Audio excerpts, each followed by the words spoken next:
Hey folks, Adam here, and we're going to discuss whether or not you should retire to Thailand. In fact, we're going to give you 13 reasons you should rethink retiring to Thailand. Let's go ahead and check it out and kick it off right about now. So we're going to talk about various issues: visas, healthcare, cultural differences, language barriers, political instability, the cost, the air quality, the extreme heat, and a whole lot more. We'll even cover some scams and the quality of education. So first and foremost, let's go ahead and talk about visa complications. Now, Thailand's a wonderful place, but you can only easily stay there for about 6 months. You have to leave the country regularly, and you've got a 60-day visa that you can extend with 30-day extensions. Now, there are a lot of companies and services, particularly in tourist areas, that will allow you and help you to navigate this system more easily and more conveniently. But please note that it isn't a guarantee that you can stay there forever. In fact, there's probably a guarantee that you're going to have to leave on occasion. So just keep that in mind, as when you travel there, the visa requirements often change. There are frequent required border runs and potentially bureaucratic red tape that you're going to have to navigate to have your best experience retiring to Thailand. But note that you're going to have to come and go a little bit, and it's not a perfect solution. Second, healthcare quality does vary. Your mileage may vary when it comes to healthcare overall. Now think about that a little bit.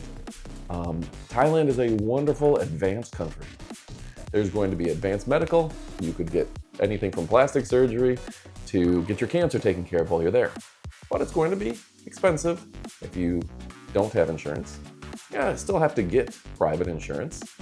And it's not all healthcare is created equal in Thailand. If you live in a rural area, you may not have access to a big hospital.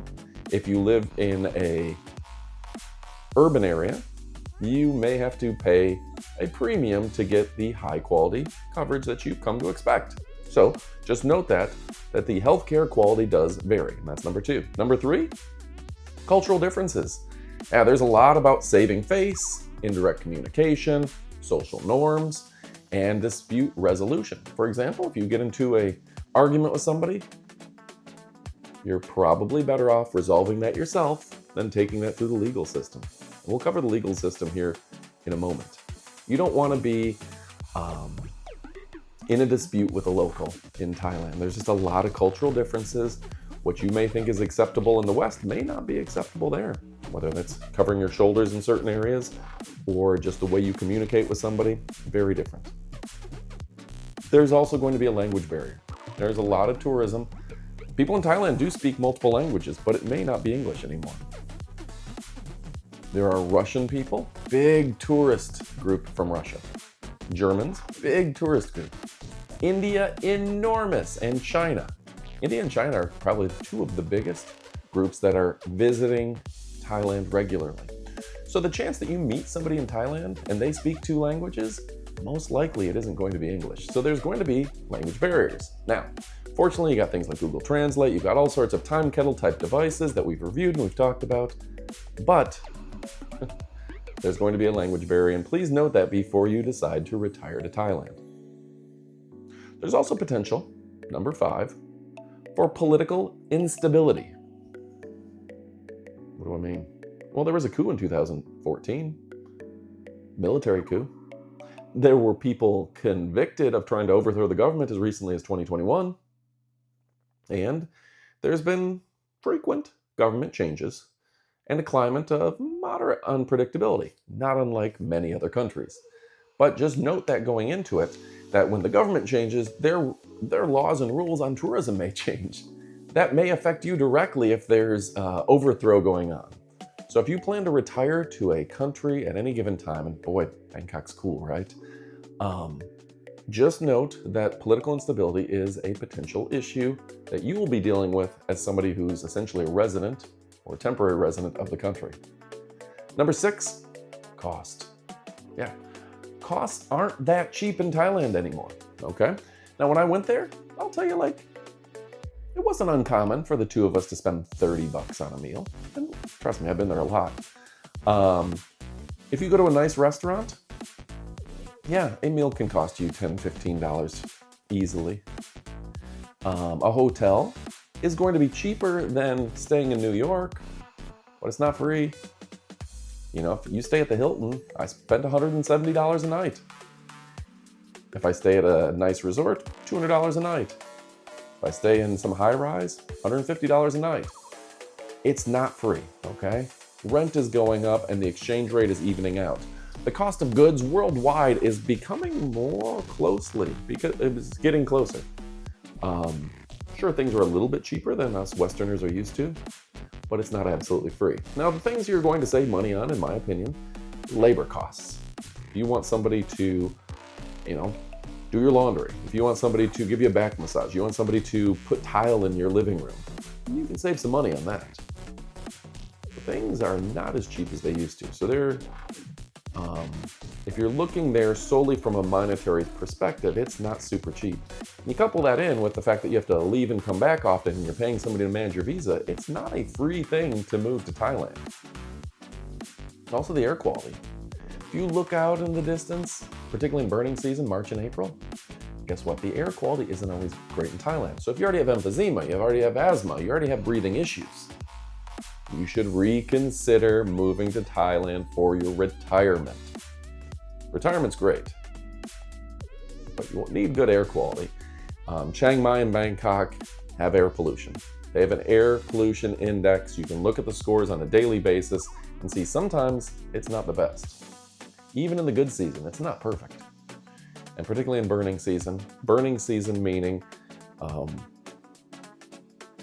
the farmers burn their crops to replenish the soil, but that causes a lot of issues with the air quality. Number 8, humidity, extreme heat. Even in the cool months, the average highs are in the 90s. In the hot months, it's in the high to mid 90s.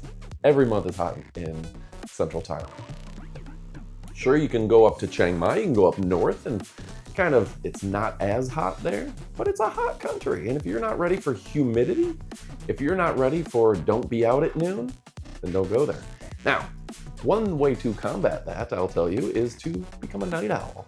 I think that's why nightlife is so popular in Thailand, because a lot of people don't want to be out during the day because it's so dang hot. Don't be out at noon, be out at midnight.